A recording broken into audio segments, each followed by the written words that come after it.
In my opinion, 2025 was a phenomenal year for gaming. There were a lot of games that I had a lot of fun with, but some of them I felt may have been taking steps in the wrong direction. Greetings and salutations, it's me, AxisETV, and these are 3 great games from 2025 that also kind of disappointed me to varying degrees. I'm just going to give a little disclaimer here because I do feel the need to reiterate I don't think these are bad games. In fact, I'm probably going to end up returning to some of them and doing whole new playthroughs whenever they get DLC or big expansions. Starting off, let's talk The Outer Worlds 2. Now, The Outer Worlds kind of suffered from some minor storytelling issues. I felt like my initial interactions with my companions was a little rushed, and although some of those quest lines are really good by the time you get to the end of them, I never felt like my character was really emotionally attached to my companions. However, to give credit where credit is due, I did feel like the emotional connections between the companions and the NPCs in their quest lines was actually really good. But in relation to my character, they just felt like a way to round out my build.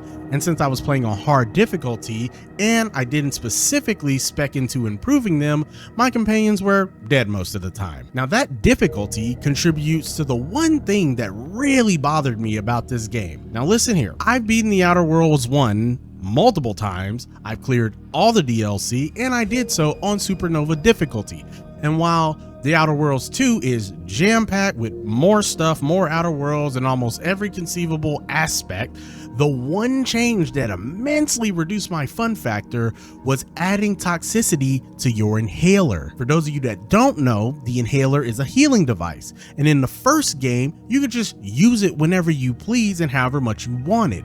But in the second game, for whatever reason, Obsidian decided they didn't want you to do that, so they added a little limit meter. When it's full, it creates a long cooldown before you can properly use it again, and if you overuse it, it just leads to you dying. Now I know that doesn't sound like a very big deal, and broadly speaking it isn't. I've dealt with these types of mechanics in other types of games like The Witcher 3 for example, with toxicity from taking potions. However, when it came to combat, I now had to approach things a little bit more carefully. I had to utilize cover, I had to find good sight lines, I had to use my companions' cooldowns for healing because I could no longer recklessly run into a fight spamming my shrink ray and use movement and heal spam to get out of tough situations. This made almost every fight in the game much more slower and much more serious. And honestly, seriousness and slow tactical gunplay is not why I play The Outer Worlds. That being said, I had over 100 hours in the game. I enjoyed all the deep RPG elements, and because of those deep RPG elements, I was able to finish the last mission in the game without any bloodshed, without shooting a bullet really, at least in the final part of the game. I won't spoil anything. And things like that are the reason why I still thoroughly love and enjoy The Outer Worlds. Adrena time? I can have it? Adrena time? Adrena time? Quit skulking! Oh my god, 2 for 1. Boom! How is that not an achievement? Next up, we have Kingdom Come Deliverance 2. Now, KCD2 was probably my second favorite game this year. I wonder if you can guess what the first one was.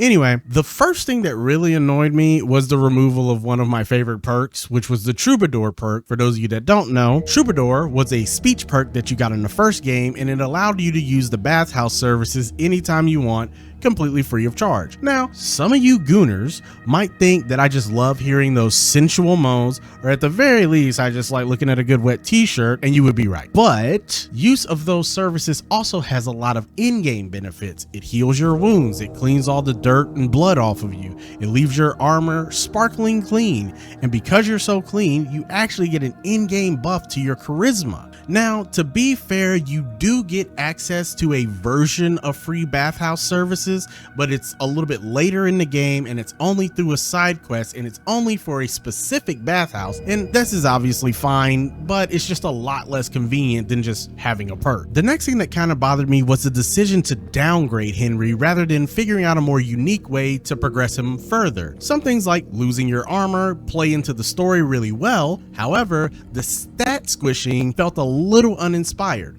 why not expand Henry's horizons? I would have much rather liked to see something like class specialties that would have unlocked more weapon abilities or added bonuses to certain class specific armor configurations.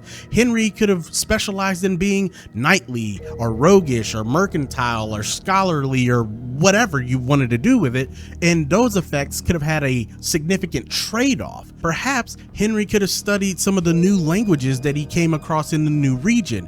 Maybe he could have learned Polish. This would have allowed him to communicate with Adder more effectively, and perhaps it could have altered their relationship or maybe even alter how their story plays out. All I'm saying is, after beating KCD 1, there was always the question of how do you make a sequel that has the same depth of character progression? And I would have liked to see Warhorse expand on Henry's abilities rather than retract them. Wait, is that really how they're gonna remove all my stuff? LOL, you fell off a cliff? Another thing I would have liked to have seen is them develop the combat a little bit differently. This isn't to say that the combat was bad. In fact, I really would have liked to have needed to engage in combat a lot more in the game. And honestly, I feel like they may have improved some parts a little too much. Here's what I mean. In KCD 1, the combat is much slower, it's more sluggish, it's a little bit clumsy, especially in the beginning, but you really felt the weight, you feel the inertia of every action. And I wish they would have kept that slower pace because it really fit the vibe of the game, that more realistic vibe of the game. In KCD 2, they decided to speed up the combat, they made things more snappy, they made them more responsive. The depth of the combat, however, remained relatively unchanged. This gave the game a little bit more of an arcadey feel, which could have been interesting to explore, but it would have been better served with a little bit of variety. Perhaps adding things like weapon abilities or class abilities if you take my idea about the specializations from earlier. Maybe 2 abilities for one-handers, 1 ability for an offhand, 3 abilities for two-handers, or it would have just been nice to have different things that you could have weaved into your attack chains. Maybe a shield bash to break their guard, or a quick dagger throw, or maybe even dirty fighting tactics like throwing dirt in their eyes. Pocket sand.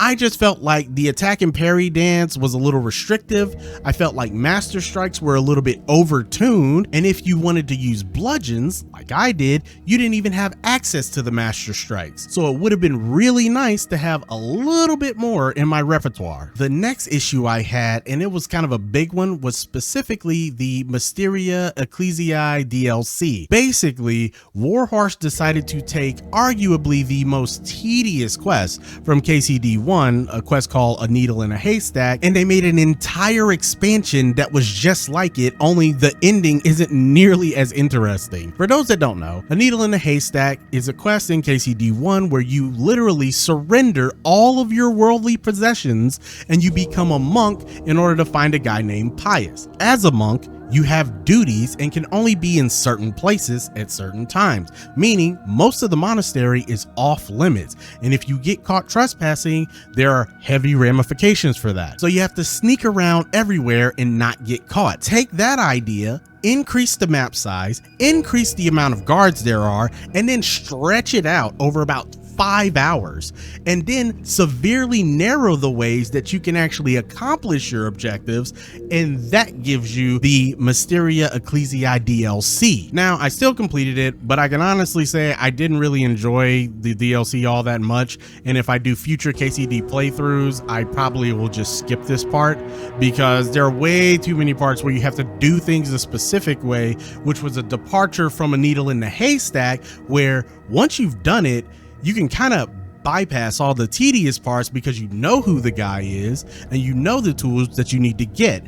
And I really hope they modify this DLC and make it a lot less restrictive in that regard. The last 2 complaints I have weren't really negatives for me personally, but they were something that I noticed, and it was something that my friends kind of echoed the same sentiment about. The first being the game leaned a lot into its role-playing aspects in the main story. There are just copious amounts of politics yapping, And at one point in the game, you're literally just playing a wine server. You're just standing there, you're listening to the nobility yap, and you're just waiting for someone to request wine so you can walk over there, pour the wine, go back to your position, and continue standing still. Again, I personally enjoyed it. I like sitting back and just listening to all the political drama of 15th century Bohemia, but I can see this being a negative for some people. And lastly, the game may have just been a little too long. Again, this didn't really bother me. I love being in the world of Kingdom Come Deliverance. Every time I see a clip, I want to go back to the game. Just my first playthrough of Kingdom Come Deliverance 2 was over 200 hours. Honestly, I feel like the MSQ could have been 2 whole games on their own, and that's not even including the DLC. I think KCD 1 fans might be a little bit thrown off by just how girthy the sequel is. And when you factor in things like there not being much moment-to-moment action stuff,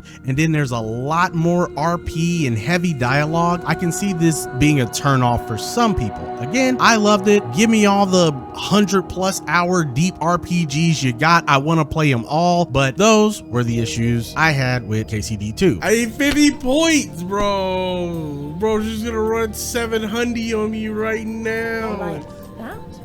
I'm fucked. Oh my god, she did.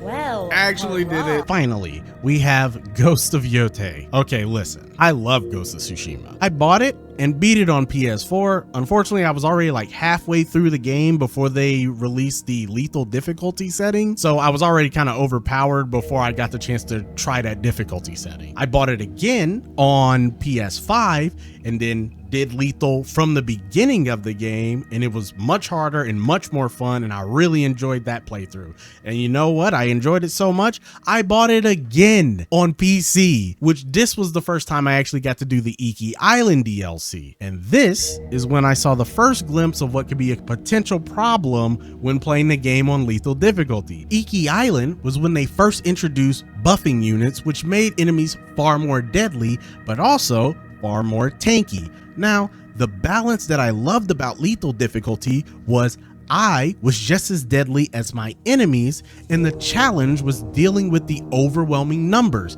dealing with the unblockable attacks and the range units. But now, with the buffers, I become less deadly because it takes longer to kill the enemies. However, it didn't really bother me much because back then the remedy was pretty simple. Kill the guy buffing the enemy, right? You can only imagine how hyped I was for Ghost of Yotei, only to have a fatiguing experience due to the difficulty scaling sapping some of the fun out of the game. First of all, almost everything kills me with one hit unless I'm wearing a very specific charm, even if I have a more defensive loadout. This basically means that almost all the defensive builds you can do are completely useless. Now, that's not necessarily a bad thing because that means I can just go full glass cannon, or so I thought. In Ghost of Yotei, lethal difficulty also makes the enemies way more tanky. And while I was made of glass, instead of being a cannon, I was more like a BB gun. And that's even with the curse mask, which is one of the only masks in the game that affects your stats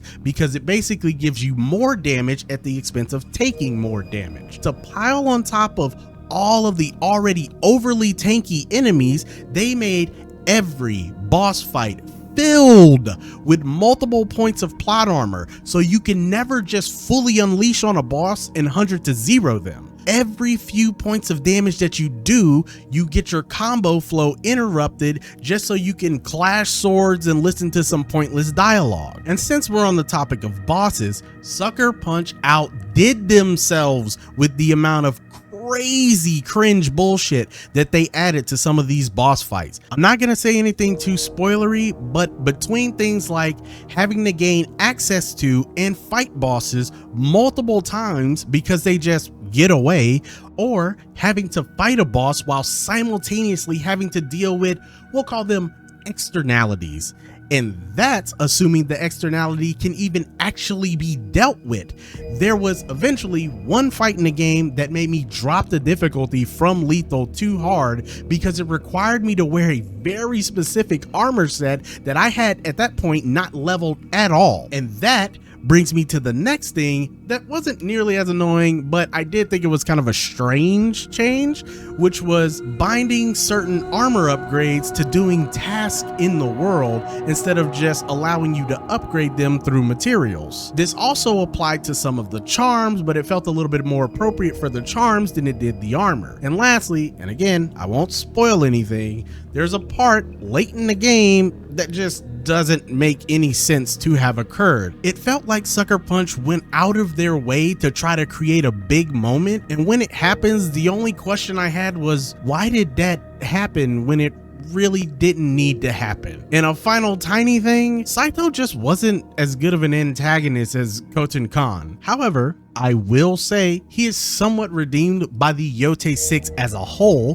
who were generally pretty cool characters and had some really cool story moments. Outside of those things that sapped a little bit of the fun factor out of the game for me, I would broadly say that the game was an overall improvement from Ghost of Tsushima. If I had to say, Ghost of Yotei was probably my fourth favorite game this year, under obviously Expedition 33, and then second, Kingdom Come Deliverance, and third, surprisingly, is going to be Death Stranding 2. Anyway, those are 3 great games that also kind of disappointed me in 2025. Were there also any games that you really enjoyed that also annoyed the hell out of you this year? Let me know in the comments. If you liked the video, give it a like. If you didn't like it, give it a dislike. If you enjoyed this type of content, subscribe to the channel. I'll be trying various different types of content in the future and would appreciate the feedback. Thanks for watching. I hope you had a good 2025. Let's make it an even better 2026. And until then, stay chill, keep it real. Peace.